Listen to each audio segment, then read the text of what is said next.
Sekarang kita bergeser dahulu untuk mengkaji seorang tokoh yang fenomenal, yakni Ibnu Sina. Di saat Eropa berada dalam zaman kegelapan, Timur Tengah menjadi pusat ilmu pengetahuan dunia.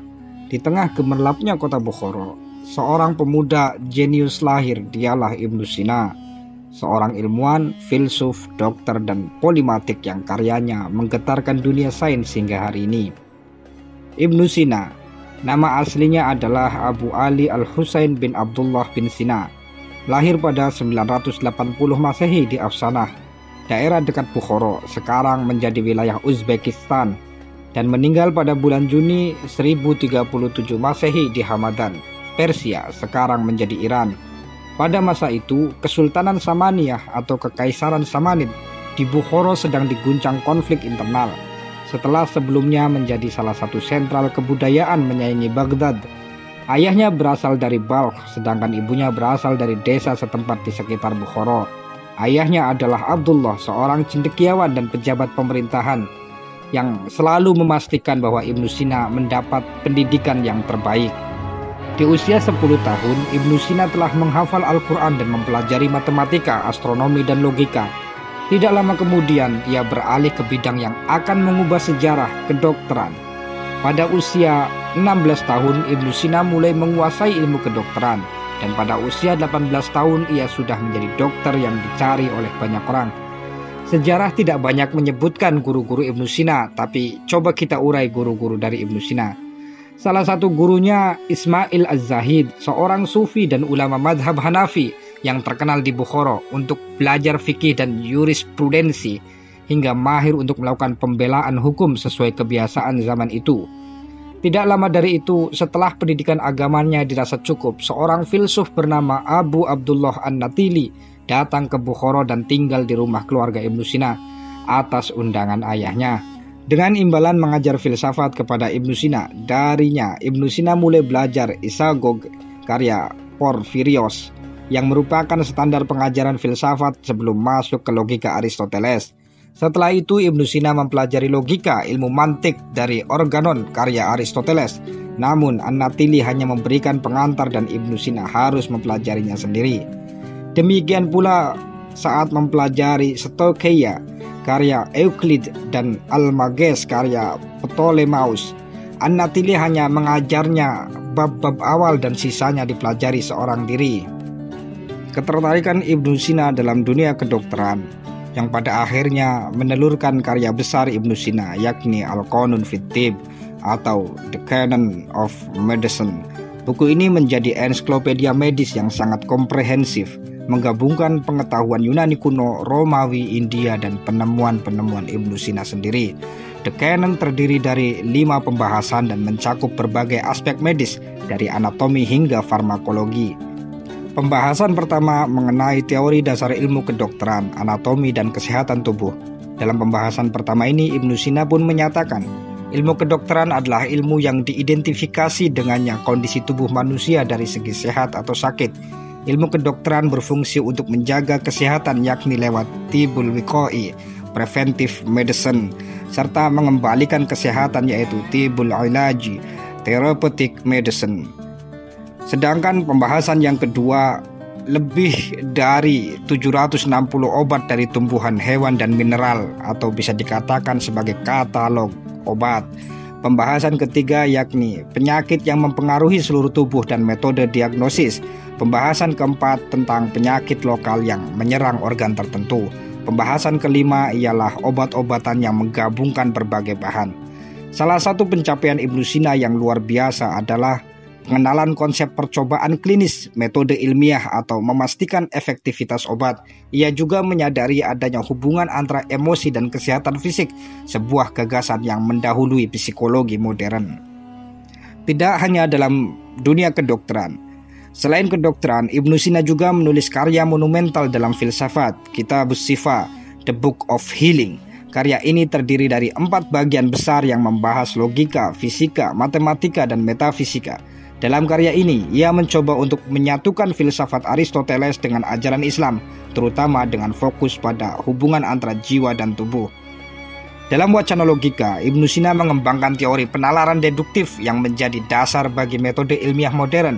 Sedangkan dalam fisika, ia menyusun teori tentang sebab akibat yang sangat mempengaruhi pemikir-pemikir barat di kemudian hari.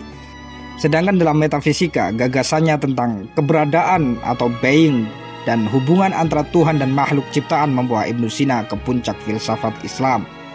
Ibnu Sina memperkenalkan gagasan bahwa jiwa manusia bersifat independen dari tubuh dan tidak hancur setelah kematian. Pemikirannya ini memengaruhi filsuf Eropa seperti Thomas Aquinas dan terus didiskusikan hingga hari ini.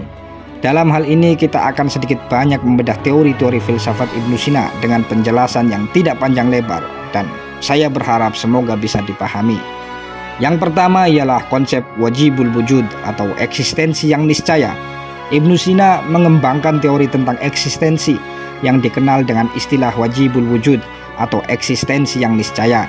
Ini adalah teori metafisika yang sangat penting dalam filsafatnya. Kalau kita jelaskan secara sederhana, menurut Ibnu Sina, segala sesuatu yang ada di dunia ini bisa dibagi menjadi dua kategori, yaitu wujud yang mungkin ada atau mumkinul wujud, sesuatu yang mungkin ada atau tidak ada. Contohnya meja, pohon, atau bahkan manusia. Mereka bisa saja ada atau bisa juga tiada. Wujud yang harus ada yaitu wajibul wujud, sesuatu yang keberadaannya mutlak dan tidak bergantung pada apapun. Ini adalah sumber dari segala keberadaan, yaitu Tuhan. Kalau kita andaikan, bayangkan bahwa sebuah rantai, setiap rantai bergantung pada rantai di atasnya untuk tetap menggantung. Tapi pada akhirnya kita harus sampai pada sebuah titik di mana ada sesuatu yang tidak bergantung pada apapun. Sebuah kait yang memegang semua rantai. Kait ini adalah wajibul wujud, yaitu Tuhan yang eksistensinya tidak membutuhkan sebab lain. Yang kedua, teori jiwa atau anima. Ibnu Sina mengembangkan teori tentang jiwa yang sangat berpengaruh. Menurutnya, jiwa adalah substansi non-materi yang ada dalam setiap individu dan berbeda dari tubuh. Ibnu Sina percaya bahwa manusia terdiri dari dua unsur, tubuh dan jiwa. Tubuh adalah fisik, sedangkan jiwa adalah entitas yang tidak terlihat dan tidak dapat rusak, seperti roh. Jiwa adalah sumber dari pemikiran, pengetahuan, dan kesadaran. Ada tiga fungsi utama jiwa menurut Ibnu Sina, yaitu jiwa vegetatif. Ini adalah bagian dari jiwa yang mengurus fungsi-fungsi dasar seperti makan, pertumbuhan, dan reproduksi, mirip dengan tumbuhan. Lainnya adalah jiwa hewani. Bagian ini mengurus gerakan dan persepsi sensorik seperti yang ada pada hewan. Selanjutnya adalah jiwa rasional. Ini merupakan bagian yang membedakan manusia dari makhluk lain. Jiwa rasional memungkinkan kita berpikir, memahami konsep, dan merenungkan hal-hal abstrak seperti moralitas dan keindahan. Anggaplah tubuh manusia itu seperti komputer. Tubuh kita adalah perangkat kerasnya, hardware, dan jiwa kita adalah perangkat lunaknya, software. Tanpa perangkat lunak, perangkat keras tidak bisa berfungsi. Tetapi perangkat lunak dalam arti tertentu atau dalam pengertian tertentu tidak akan hancur meski perangkat kerasnya rusak. Ibnu Sina juga mengkategorikan yang ketiga, yaitu teori pengetahuan, kecerdasan aktif dan potensial. Ibnu Sina mengajukan teori tentang bagaimana manusia memperoleh pengetahuan. Dia memperkenalkan konsep kecerdasan aktif dan kecerdasan potensial. Ibnu Sina percaya bahwa pengetahuan berasal dari interaksi antara pikiran manusia dan kecerdasan aktif yang merupakan sumber dari semua pengetahuan. Manusia pada dasarnya memiliki potensi untuk memahami sesuatu, tetapi mereka membutuhkan kecerdasan aktif ini untuk mengubah potensi itu menjadi pengetahuan yang nyata. Kecerdasan potensial ini seperti segumpal tanah liat yang belum diukir. Ini adalah potensi pikiran kita untuk memahami sesuatu. Sedangkan kecerdasan aktif di sini merupakan alat yang mengukir tanah liat tersebut menjadi bentuk tertentu. Dengan bantuan kecerdasan aktif, kita bisa memahami konsep, ide, dan pengetahuan. Kalau kita gambarkan seperti ini, bayangkan otak kita seperti sebuah buku kosong. Kecerdasan aktif adalah seperti seorang guru yang mengisi halaman-halaman kosong itu dengan informasi. Tanpa guru tersebut, buku kita tetap kosong dari fungsinya meskipun kita punya kemampuan untuk menulis sebagai kecerdasan potensial. Yang keempat yakni teori kausalitas dan gerak. Ibnu Sina juga memperkenalkan teori kausalitas yang mengembangkan gagasan Aristoteles. Dia menyusun sebuah teori bahwa segala sesuatu di dunia ini terjadi karena adanya sebab yang mendahului. Dan segala sesuatu yang bergerak pasti digerakkan oleh sesuatu. Semua yang ada di dunia ini adalah hasil dari sebab akibat. Setiap peristiwa atau gerakan pasti memiliki penyebabnya dan tidak ada yang terjadi secara kebetulan. Bayangkan saja Anda sedang bermain bola. Ketika bola bergerak, itu karena Anda menendangnya. Gerakan bola itu tidak mungkin terjadi tanpa tindakan Anda sebagai penyebab. Ini juga berlaku untuk alam semesta. Segala sesuatu yang terjadi di dalamnya pasti memiliki penyebab. Ibnu Sina memperluas teori ini dengan mengatakan bahwa Tuhan adalah penyebab utama dari segala sesuatu, segala gerak, perubahan dan eksistensi di dunia ini berawal dari Tuhan sebagai penyebab utama. Yang kelima adalah teori kebahagiaan. Ibnu Sina juga berbicara tentang kebahagiaan dalam filsafatnya. Menurutnya, kebahagiaan sejati hanya bisa dicapai melalui kesempurnaan jiwa, yaitu ketika manusia berhasil mengenal Tuhan dan mencapai tingkat pemahaman tertinggi. Bagi Ibnu Sina, kebahagiaan bukan hanya tentang kesenangan fisik atau material. Kebahagiaan sejati adalah ketika jiwa kita mencapai pemahaman penuh tentang Tuhan dan kita hidup sesuai dengan nilai-nilai moral yang tinggi. Bayangkan lagi, kebahagiaan seperti memanjat sebuah gunung. Orang yang hanya mencari kesenangan fisik mungkin merasa senang di awal perjalanan, tetapi mereka akan cepat lelah.